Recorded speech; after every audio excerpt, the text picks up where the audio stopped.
Welcome to Real Talk, Real Women. My name is Miriam Khalladi, and today we have fitness and nutrition consultant, writer, and coach Kelly Gonzalez on the show. Welcome, Kelly. How are you? I'm doing very well. Thanks, Miriam. How are you doing? I'm doing great. Thank you so much for your time.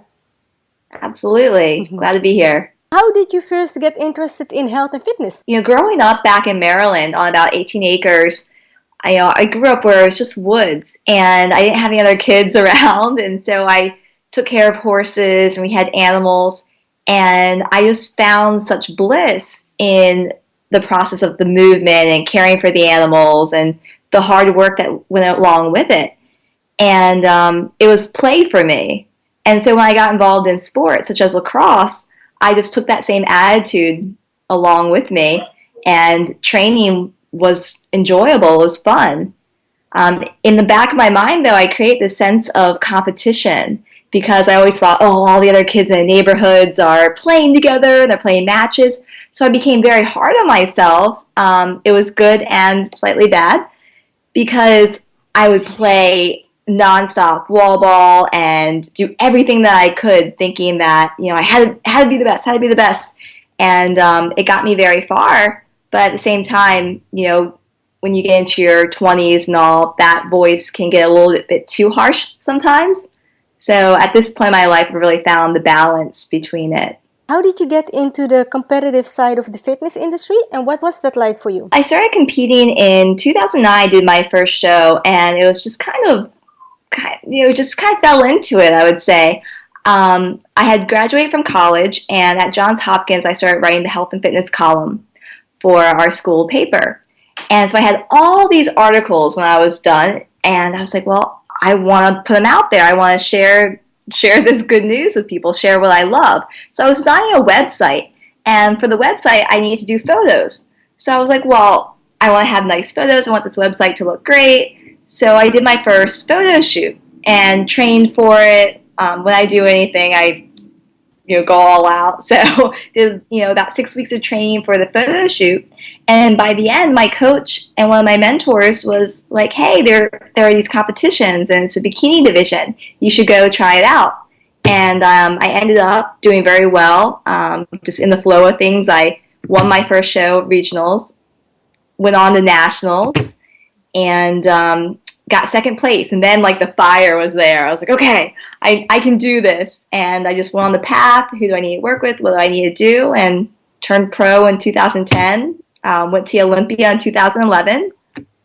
And it was a wonderful learning experience. Definitely experienced a lot of challenges, but it really made me so much stronger mentally as well as obviously physically. You also work with your clients and focus on developing healthy habits that fit their lifestyle and goals. Why is it important to develop new healthy habits, and how can you turn new behavior into a habit? Healthy habits, it's essential because, I'm a fitness enthusiast. I've always loved it, and not everyone is. Maybe your passion is technology or art.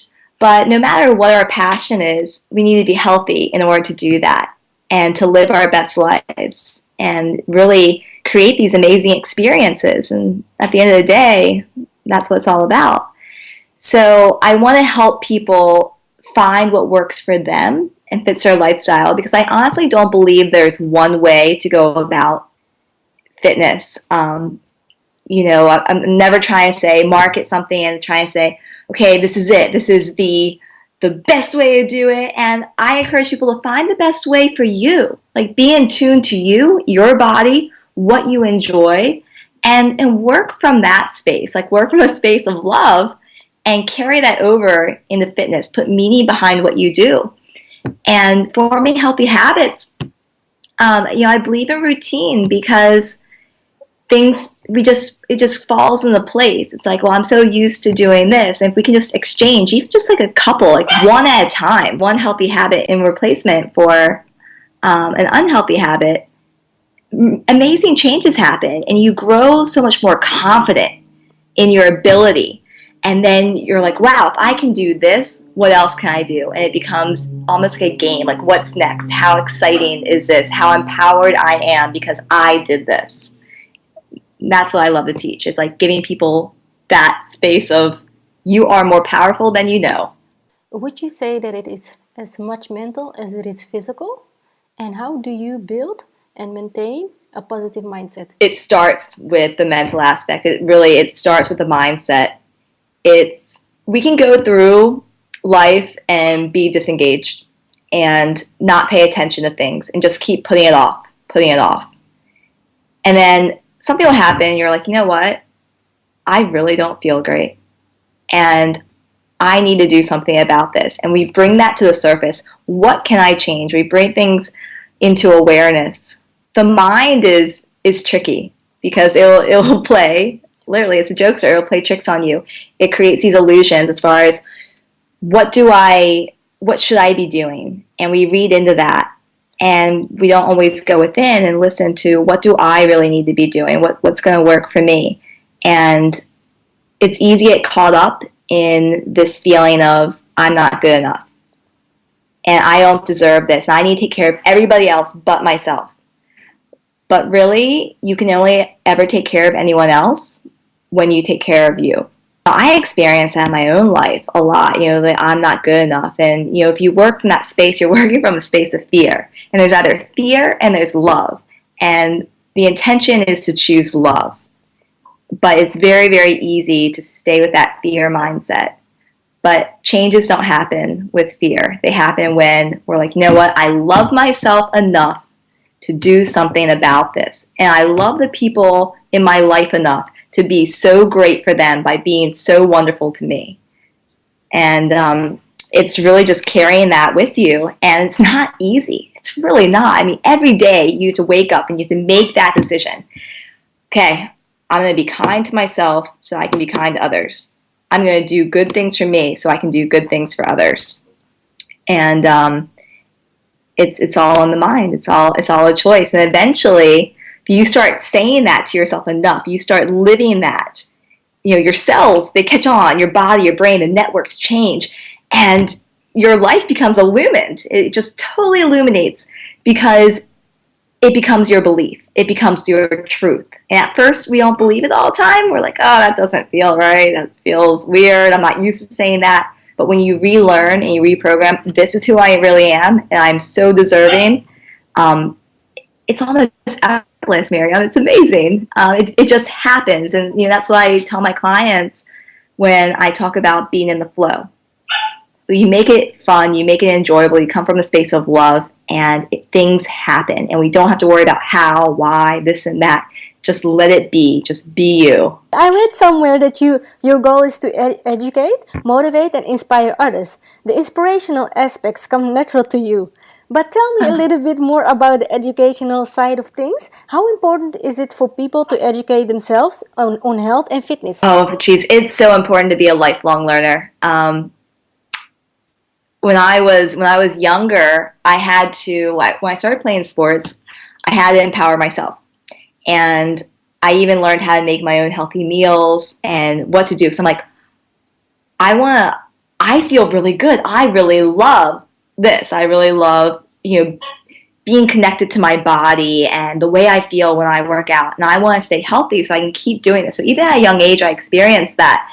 And, so I would read everything I could. I was really a bookworm. I still am. I will always be. I'm a student of fitness. I've gotten the title as far as being a fitness and nutrition expert. But really, I am forever and forever a student. And that's what really makes you an expert, is when you just will never stop learning and you give away that love. You give away what you've learned through that space of love. And I think that there's always something to learn about yourself, and follow your passions into what you're going to learn about. So if let's say a friend comes to your life and they're like, I started this new diet, and you're like, well, what is that? Be curious, ask these questions, and look into it. There's so much information on the web right now, books, and I think when we can get excited about the learning process itself,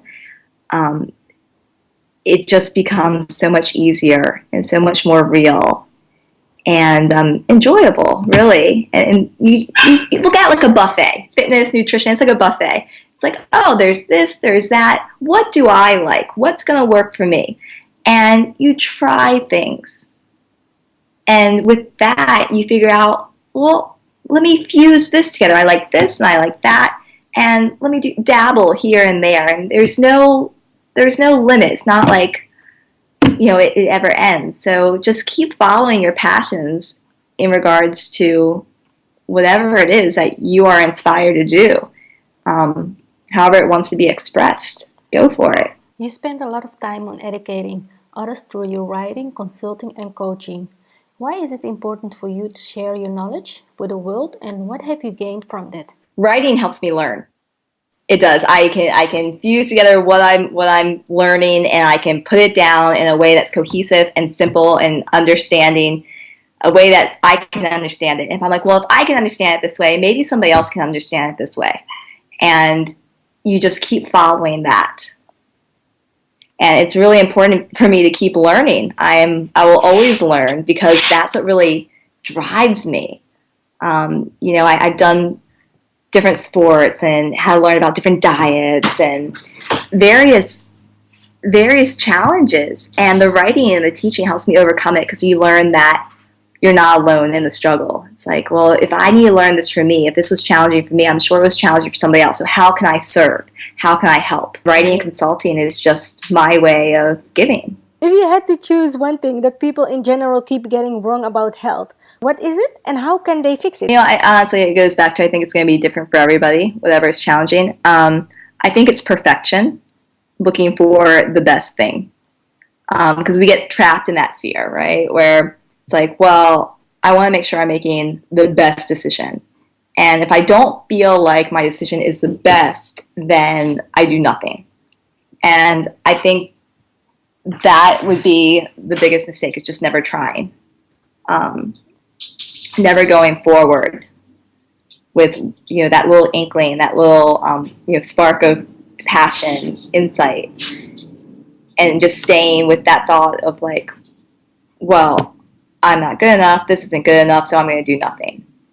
I mean, trying, just get out there, just do it. Even if you don't have to be the best at everything. Trust me, I'm not. I'm always venturing into things. Right now I'm working on my handstands, I'm trying to surf, and I fall all the time, but that's how you learn, and you have to fall sometimes, but you just have to keep climbing back up that ladder. You just have to keep going for it again and again. So I would say that, the biggest mistake is just thinking that it's not worth going for, because the experience itself, the learning process, is totally worth it, regardless of the outcome. How do you personally continue educating yourself specifically? I do different certifications, and whatever I'm passionate about, I don't lay out and say, okay, here are my goals every single year. I mean, I do that. I have goals that I want to achieve, and I have intentions and objectives, but I really follow like what I need, like what I go within. I meditate a lot, and it's miraculous how whatever I need comes into my life. And I'll meet somebody, and they're like, hey, I'm holding this workshop, or have you heard about this class? Or, I'll get an email, and it's like, about this, this retreat or this certification, or an article about this. And I think it's just to keep being open and available to learning and the different challenges that come up, and being in tune and thinking, how can I serve? How can I help? What do my clients need? So if somebody comes to me with a situation, a problem, like, what, I'm sure a lot of people have that problem. I don't know, and I'm going to find that out for you. I mean, those are 3 of the best words I'll ever say is, I don't know. Thank you so much. Let me go find out for you.